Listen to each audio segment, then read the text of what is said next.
Bonjour à tous, c'est Arnaud Landrieux, je suis ravi de vous retrouver ici, au bord du lac du Bourget, pour vous annoncer le retour d'une légende des lacs alpins, c'est le retour du Berkeley Atemino. Il était attendu depuis plusieurs années, c'est vrai que c'est un leurre dont on a beaucoup parlé, du moins seuls les compétiteurs se gardaient un peu le secret. En fait, l'Atemino, c'est un leurre qui décide des gros poissons. Il a une forme unique, une nage unique, qui surprend au départ, qui pour tout dire n'avait pas forcément séduit les pêcheurs il y a quelques années, parce que c'était un peu avant-gardiste finalement. On a un paddle qui est carré, une forme triangulaire, ça brasse beaucoup d'eau, donc ça fait venir les poissons de très loin. Et on est très content de retrouver ça aujourd'hui dans la gamme Berkeley avec une toute nouvelle gomme, puisque désormais on est sur de la gomme Powerbait avec un attractant supplémentaire, tout en conservant la forme qui est unique et qui caractérise ce leurre. Vous le retrouvez chez votre détaillant sous ce packaging, donc toujours dans sa taille emblématique en 25 cm pour 106 grammes.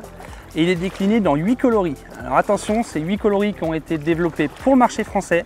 Forcément, pour le marché alpin, vous avez des couleurs emblématiques, 4 notamment, qui vont vous taper à l'œil, mais aussi pour les pêcheurs d'autres milieux, je pense aux pêcheurs des lacs de la Forêt d'Orient, les pêcheurs des lacs landais, où ce leurre a déjà pris de très gros poissons.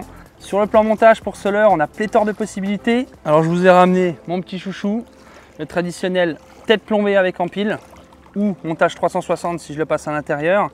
Alors la chance qu'on a chez Berkeley, c'est qu'on va avoir des têtes plombées avec des œillets en dessous, donc ça nous laisse pas mal de possibilités, que ce soit pour rajouter un plomb ou pour y clipper une empile comme celui-ci.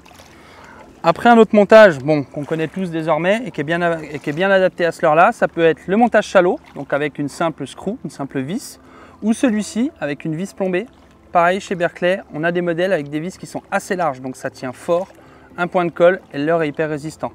Toujours la capacité de libérer le leurre pour l'abîmer le moins possible, et surtout d'adapter la profondeur de nage en fonction de la situation rencontrée. Pour conclure, on est sur un leurre unique qui plaît au gros brochet. Il a déjà fait ses preuves dans les lacs alpins, mais attention, il ne va pas falloir le négliger pour des plus petits milieux. Je pense aux rivières, je pense aux canaux, je pense à beaucoup de situations qu'on peut rencontrer au bord de l'eau. Là, on est sur un incontournable à avoir dans sa boîte du pêcheur. Aujourd'hui, son grand retour, il était attendu par beaucoup. Il est dans la gomme Powerbait. Bref, essayez-le et vous serez surpris.